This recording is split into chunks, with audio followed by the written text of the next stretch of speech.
El Espíritu Santo, la tercera persona de la Trinidad y una de las personas menos entendidas realmente dentro de la Iglesia.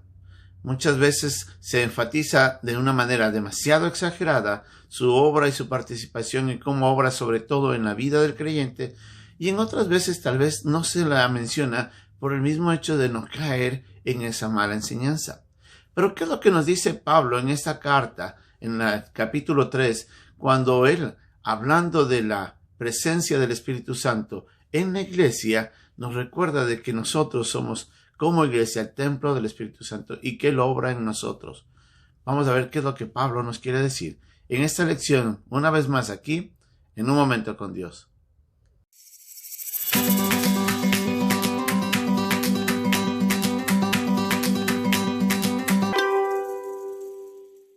Como habíamos mencionado en unas lecciones anteriores, Pablo quería enfatizar en estos primeros capítulos de la primera carta a los Corintios principios importantes que le llevaría posteriormente a llevarles a reflexionar en la manera como estaban viviendo el cuerpo de Cristo ahí en Corinto, la iglesia que estaba establecida, que fue establecida por él y que después de un tiempo llegó Apolo y comenzó a trabajar, y cómo la gente estaba mirando, la manera en la que ellos percibían la presencia de estos maestros y cómo se alineaban a ellos.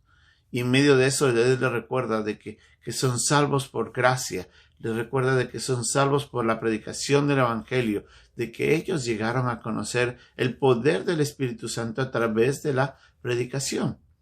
Y en estos versículos finales del capítulo 3, Pablo nuevamente les menciona de que ellos son el templo del Espíritu Santo que moraba en la iglesia. Y esto es un concepto muy importante para entender. Si bien el creyente, cada vez que una persona recibe a Cristo como su Señor y Salvador, en el día de la salvación, el Espíritu Santo entra a morar en el creyente y, como nos dice en Efesios, entra a ser parte del sello, esa garantía de que cada persona que ha recibido a Cristo le pertenece a Dios, y de esa forma nosotros podemos asegurar una de las formas en las que aseguramos nuestra salvación es mediante la presencia de Dios en la persona del Espíritu en nuestras vidas. Pero también tenemos que entender de que la presencia del Espíritu Santo mora y trabaja dentro de la vida de la iglesia misma. Nosotros vemos esto desde el día en el que en Pentecostés, cuando descendió el Espíritu Santo, trabajó en todos los que estaban reunidos ahí orando, y en ese día de la mañana cuando ellos comenzaron a hablar en lenguas, y comenzaron a hablar en lenguas que otras personas entendían porque eran lenguas de otras naciones, gente que había hablado de otros idiomas entendían lo que estaban diciendo en ese momento los discípulos. Y es en ese día de Pentecostés donde el Espíritu Santo entra en la vida de la iglesia a trabajar en la iglesia. Y vemos nosotros también allá en el capítulo 13 de Hechos, cuando el Espíritu Santo toma a Pablo y a Bernabé y los lleva para que hagan la obra misionera. Y ahí es donde comencemos nosotros lo que llamamos las misiones modernas. Como Dios comienza a trabajar en la vida de estos hombres y los lleva a cumplir la tarea de evangelizar a todo el mundo. Por el Espíritu Santo, quien trabajando en la vida de la iglesia lleva a tomar esa decisión. Y eso es lo que nosotros tenemos que entender. Y es lo que nos quiere decir en estos últimos versículos del capítulo 3 de la primera carta a los Corintios. Pablo nos recuerda de que nadie puede destruir la obra de Dios. Y aún así, si es que alguien quiere o osa destruir la obra de Dios, entra en juicio. Debemos entender de que Dios está trabajando en medio de su pueblo y en medio de su iglesia. Y en cada iglesia local, Dios está trabajando de una manera única. Toma a su iglesia y la equipa de personas diferentes, con dones diferentes, dones repartidos por el mismo Espíritu Santo, como vamos a ver más adelante, para edificar esta iglesia que tiene su singularidad en su ubicación, pero también en su función dentro del reino. Entonces Pablo les recuerda a los hermanos en Corinto que la iglesia donde ellos era morada del Espíritu Santo, y que hay que tener cuidado y velar que nadie quiera destruir lo que Dios está haciendo. Y les recuerda también al final de que todo lo que estaba sucediendo en la iglesia era obra de Dios y que nadie podía haber dicho, oh, esto lo hicimos nosotros o esto lo imaginamos nosotros. No, él le dice de que la sabiduría del mundo es una insensatez para Dios, pero que Dios en su obra está trabajando para edificar de la manera única la iglesia.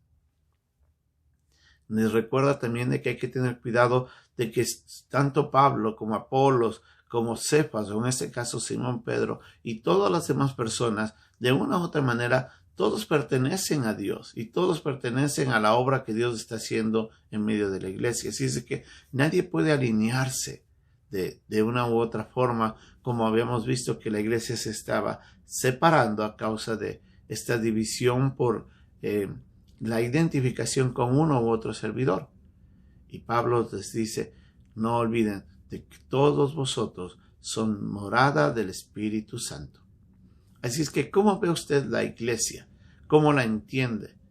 ¿Cómo usted participa en ella? Recuerde de que dentro de nosotros está el Espíritu Santo, pero Dios a través del Espíritu Santo también nos lleva al cuerpo para ser parte y a través de los dones nosotros participar en ella. ¿Está siendo usted partícipe de la obra de Dios a través de la iglesia? ¿O usted tal vez está queriendo intervenir y destruir lo que Dios está haciendo? Cada uno de nosotros tenemos una responsabilidad dentro de la iglesia y todos deberíamos participar para edificarla y para mantenerla unida, no para separarla. Es muy importante recordar de que la iglesia ha sido separada por Dios o santificada para un propósito y como tal tenemos que nosotros honrarla. Debemos dar gracias a Dios que es a través del Espíritu Santo y no de capacidad humana ni de entendimiento humano en la que se va edificando la iglesia. Y en eso también nos podemos sentir bendecidos, sabiendo de que Dios está trabajando en nosotros, llevándonos a hacer su voluntad. Todo lo que Dios está haciendo es completamente hermoso.